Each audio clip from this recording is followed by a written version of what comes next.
దీన్ అని చెప్పి నమ్మి సంతోషపడిపోవాలా. మూడోది మొహమ్మద్ సల్లల్లాహు అలైహి వసల్లం రసూల్ అంటే అల్లాహ్ తఆలా ప్రవక్తగా పంపించారని చెప్పి సంతోషపడిపోతే అతనికి ఈమాన్ తృప్తి అనేది వస్తుంది. ఈ సంతోషం ఏంటంటే 100% ఉండాలి మన మనసులో. లేదు కొద్దిగా ఉంది, అసలు సంతోషం లేదు, ఏదో చెప్తుంటే మనం విన్నాం, మనం కూడా అలాగే చేసుకుని పోతున్నాం అంటే ఈమాన్ తృప్తి రాదు.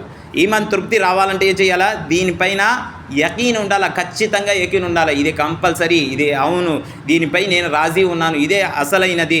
ఎంతోమంది సరైన మార్గంలో వెళ్ళటం లేదు, ఏదేదో చేస్తున్నారు. కానీ నేను అల్లా దయ వల్ల సరైన మార్గంలో ఉన్నాను, అల్లా తఆలా నన్ను సరైన మార్గంలో తీసుకెళ్తున్నాను అని చెప్పి దానిపై ఇష్టపడిపోయి అల్లాతో దువా చేసుకుంటా ఉండాలి. వాళ్ళ నువ్వు నన్ను సరైన మార్గంలో పెట్టావు, ఒకవేళ పెట్టకపోతే నా పరిస్థితి ఏమయ్యేది, కొన్ని సంవత్సరాలు ఆగితే నాకు చావు వచ్చేస్తే నేను శాశ్వతమైన నరకానికి వెళ్ళిపోయి పడిపోయేవాడిని. కానీ నువ్వు నన్ను అక్కడి నుంచి కాపాడి ఈ ఇస్లాం దారిలో, అది కూడా సరైన దారిలో. ఇప్పుడు ముస్లిం వాళ్ళలో ఎన్నో పార్టీలు ఉన్నాయి. ఆ అన్ని పార్టీల్లో కానీ కరెక్ట్ సరైన పార్టీ ఏదంటే అది మనదే. ముస్లింలో కూడా ఎన్నో జమాత్లు ఉన్నాయి. అహ్లే హదీస్ అని, జమాతే ఫిర్కా అని, ఏదేదో షియా అని, సున్నీ అని, ఏదేదో పార్టీలు ఉన్నాయి. అవన్నీ కానీ సరైన మార్గంలో వెళ్ళలేదు. సరైన మార్గంలో వెళ్ళేది ఇది ఒకటే. ప్రవక్త ముహమ్మద్ సల్లల్లాహు అలైహి వసల్లం గారు చెప్పారు, ఎవరైతే ఖయామత్ దగ్గరలో ముస్లింలో ఎన్ని పార్టీలు ఉంటాయంటే 72 పార్టీలు. ఎన్ని పార్టీలు? 72 పార్టీ అని 72 జమాత్లు. అందరూ నమాజ్ చదివే వాళ్ళే, కాకపోతే ఒకరితో వేరే వాళ్ళకి పడదు వాళ్ళది. అందరూ నమాజ్ చదివే వాళ్ళే.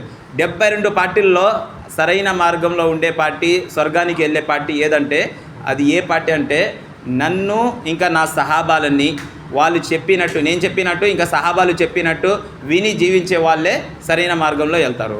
ఎంతోమంది అని ప్రవక్త ముహమ్మద్ సల్లల్లాహు అలైహి వసల్లం గారిని నమ్ముతారు, కానీ సహాబాలను చెప్పిన మాటలు నమ్మరు. సహాబాలకి నౌజ్ బిల్లా బూతులు తిడతా ఉంటారు. చాలా రకమైన పార్టీలు ఉన్నాయి.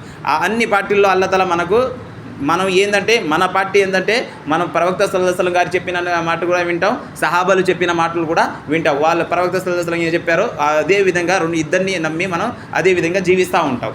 అందువల్ల అల్లాహ్ తఆలా ఏంటంటే మనకి సరైన మార్గంలో పెట్టి ఉన్నాడు. ఇప్పుడు మనం అడగకుండానే, మనం చెప్పకుండానే అల్లాహ్ తఆలా మనకు ఈ ఇస్లాంలో ఈ కాలంలో ఏంటంటే చాలా డేంజర్ అయిన, ఇప్పుడు ఈ కాలంలో మన ఈమాన్ని కాపాడుకోవాలంటే చాలా డేంజర్ అయిన పరిస్థితి.